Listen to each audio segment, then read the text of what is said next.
Dear viewers, you're still watching Nile Cruise on Nile TV, and in this segment we have with us a very special guest, Mr. Kareem Menbawy, and he is a touristic expert. A very good day, sir, and it's a pleasure to have you with us in today's episode of Nile Cruise. Thank you. Good evening. Thank you.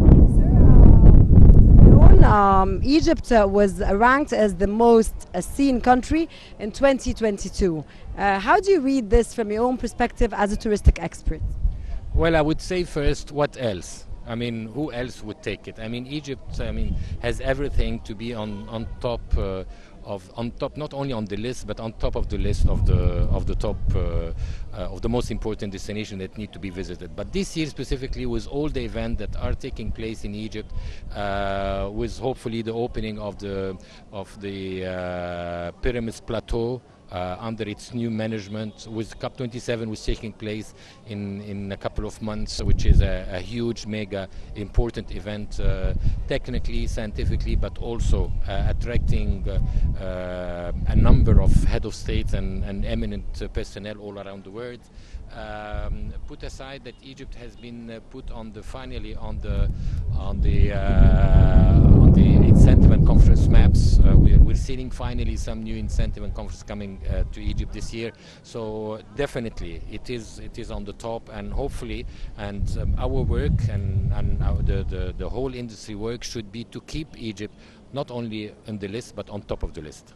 Sir, as tourism is one of the main sources of our economy to make it a stable and secure country, how do you see that from your own perspective that we can attract new markets to our country, Egypt, in light of all that's taking place, which is of course of most pride to all Egyptians in our country, and internationally, I think from my own perspective and everyone's perspective that Egypt, under the auspices of President Abdel Fattah al-Sisi, is doing an international great job internationally.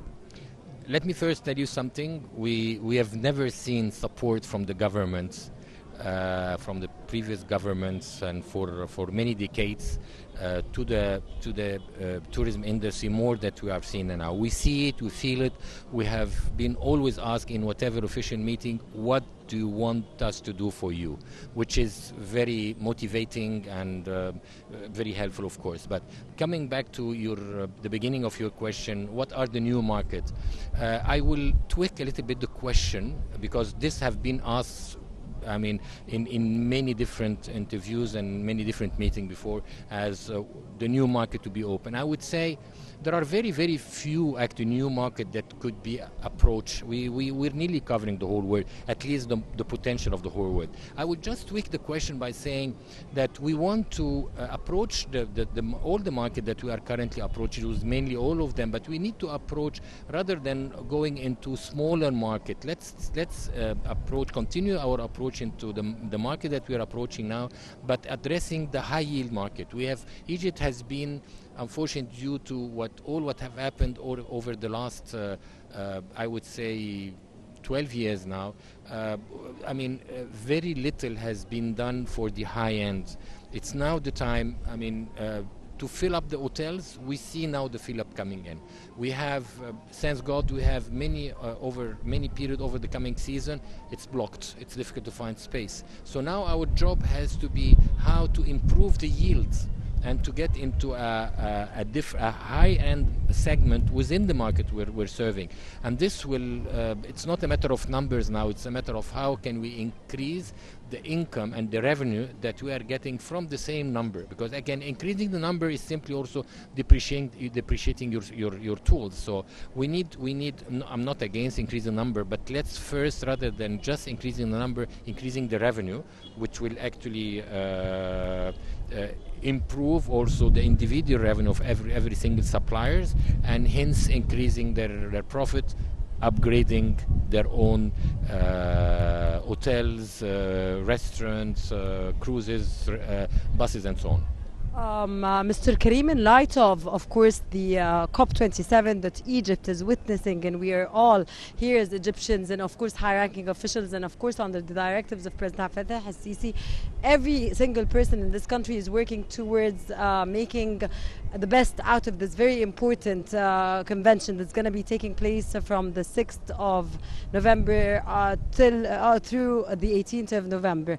So how do you read this very important convention, which we are all awaiting and looking forward and working on since summer till today, and we're continuing on internationally and globally as we work, of course, on the climate change, which is a global problem nowadays, and importance of the green zone, which Egypt has to work on in light of what's taking place now? Well, let me tell you that the hosting the COP27 in Egypt has so many interests.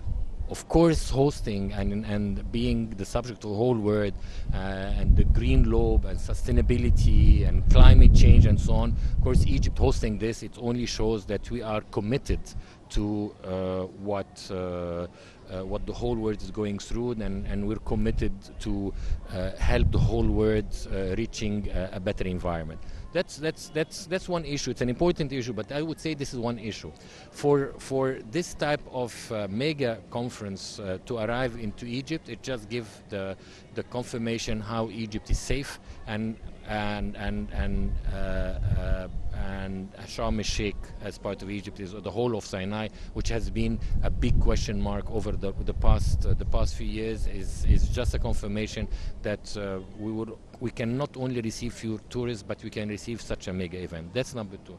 Number three, it only shows that Egypt can also host and organize actually such an important, it's not only a number, because we're talking about over 25,000 delegates, but it's not only the number, but it's who is who around the world. So this is also very important. So planning a logistic for such an important delegates coming all around the world, from all over the world, it's also a very big gain for Egypt. Last but not least, and continuing number three, I mean, this who is who, I mean, it's only a beautiful and a great word of mouth that I'm sure you agree with me that we'll have a lot of media coming to cover the whole thing, and having all these special medias, not paid, but directly a clear, honest media that will share how Egypt is safe, how Egypt can host the logistics of such a conference, but also the beauty of Egypt and Sharm el-Sheikh. It's a big gain. Of course, the opening of Sharm el-Sheikh and Hurghada museums, from your own perspective, sir, and on the, of course, grounds, how do you see or review the tourism ministry's policy of integrating beach tourism with culture tourism? Oh, that's actually, surprising enough, that has been a big job for the ministry over the last period, and I was honored actually to make part of it from the private sector and to help in it. I recall 7-8 months ago, Dr. Khalid Anani, our previous Ministry of Tourism and Antiquities, together with the previous Minister of Civil Aviation, they got together with the private sector, and they launched the flight that linked Sharm el-Sheikh with Luxor, and this was a start of linking the resort with the valley and the culture tourism, which was an incredible addition. It has been stopped, unfortunately, recently because of the Russian and Ukraine war, because Russia and Ukraine were the biggest biggest number of tourists over the past period in Sharm el-Sheikh. Now that we are recapping and approaching different market, and Sharm el-Sheikh is filling with different market, we are relaunching this very, very soon. This will be also part of the job that the private sector would do with the civil aviation and with the Ministry of Tourism to relaunch this flight during the COP27. That will be the relaunch of this flight linking Sharm to Luxor. We have other aim and target. We hope that we can do the same to Aswan, to Abu Simbel, and hopefully very soon all this will be added, all these sectors will be added to the network, and will facilitate into the people coming for the culture tourism to extend into the sea and vice versa. Mr. Kareem, taking from your motto when answering the question now, of course, in light of the global obstacles that are facing the entire world, such as the Russian and Ukraine war, the coronavirus pandemic, the monkeypox, and all the pandemics we do face nowadays, how do you see Egypt doing touristically and on the international map and the challenges that are facing Egypt, leave alone the global, of course, obstacles that are facing us? Well, I have to tell you that I think we went through all this. We are over it. We are. I'm extremely optimistic. Next season is very good. I think that we'll definitely break our records, our benchmark bench year, which is 2010. We'll definitely break it 2022 and 23. This, I mean, if things remain as is, we're off pandemic like everybody else. We're off now. The Ukraine, I think the Ukraine-Russian thing has had attacked us only specifically in Sharm and Russia, because there are the big two markets working in this two destinations. But we are over it. We have managed easily to replace it, not 100%, but we are on our way to replace it in numbers, but also in yields, because this is the equation. The revenue at the end is not only numbers, is numbers and the revenue that comes from this number. That's what really create the whole revenue to Egypt. So I think we are very close, or getting closer to the numbers. I mean, as far as I see it for next season. But the most importantly, that we're going much higher in revenue. So this will compensate. We're looking for a better yield. We are over all this, and hopefully Egypt, after so long, after those very difficult 12 years or 11 years and a half, we are through it, and we're hitting now our top, and we'll be over it.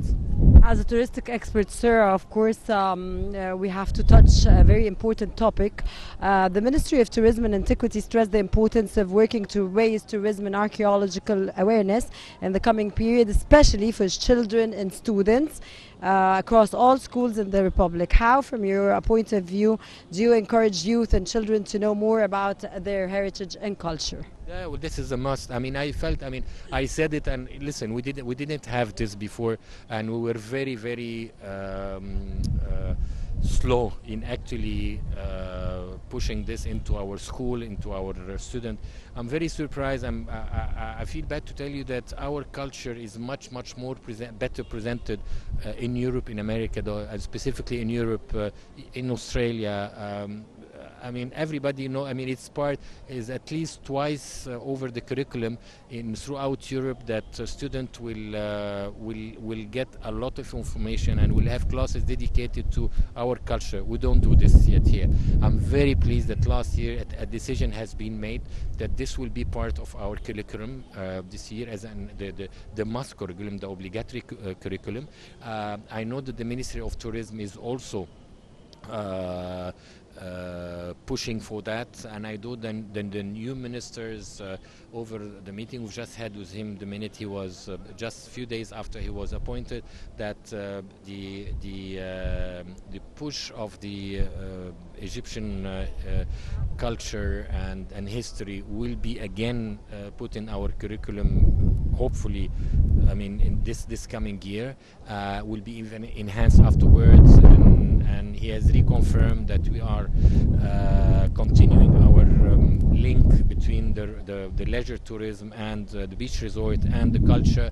So in brief, I'm also very pleased that we see new ministers that are not starting from scratch and starting to invent the wheel, and they see what has happened as positive in the previous ministry, and they are continuing, which is very promising, coming with new one, which is also very promising. So this specific part of schooling, I see it coming very soon, and I'm very pleased with that.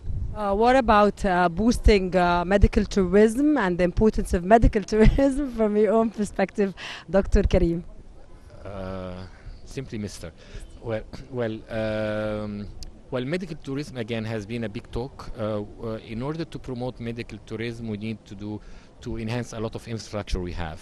We have beautiful hospitals, we have great physicians, but it's not only about that. There are other things that need to be done. There are lots of coordination that need to be initiated with the ambassadors of the countries that we need to approach. A lot of marketing has been done.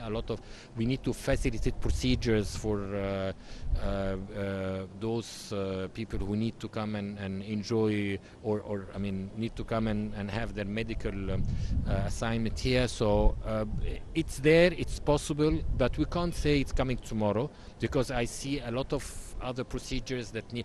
The infrastructure is there, but there are some procedures, that admin procedures, some marketing that we need to do in order to, when we announce it, when we launch that Egypt is capable to do that, we are fully ready. We need to point out where are the market that we need to approach. So all this, there are some admin points that need to be done from our side, and I'm sure the minute we are through it, Egypt will gain a lot into this sector. Mr. Kareem, last but not least, do you believe that holding cultural, sports and entertaining events in archaeological sites would encourage youth to know more about their heritage and culture? Listen, beside medical, sport tourism and events are nearly a must. Those are used all around the world to fill the gaps of the normal beach resorts and culture tourism low season. Events and sports, normally you can adapt their dates. Generally, you can adapt their dates to your convenience. Those work beautifully too. As again, we know, for instance, the culture tourism has always drops before and after the high season, before Easter, after Easter, before Christmas and New Year, after Christmas and New Year, and those periods would be great in order to be filled. And the sport tourism sport tourism and conferences are ideally to fill those gaps so that you have a full season throughout. So it's events, of course, as well. So yes, we're behind it, and that's what I heard recently at the Ministry of Tourism and the Egyptian Tourism Authority for Promotion, that they are very much into this and pushing. And I know, if I'm not mistaken, there is a new federation coming up for the tourism, the sport tourism. Yes. Mr. Kareem Menbawy, an economic expert and a touristic expert, we thank you so much, sir, for joining us and for your informative additional knowledge which added to our program today. Thank you very much for joining us, sir. I thank you, and thank you for choosing such a lovely spot. I love it. Thank you very much. Thank you so much, sir. Thank you so much.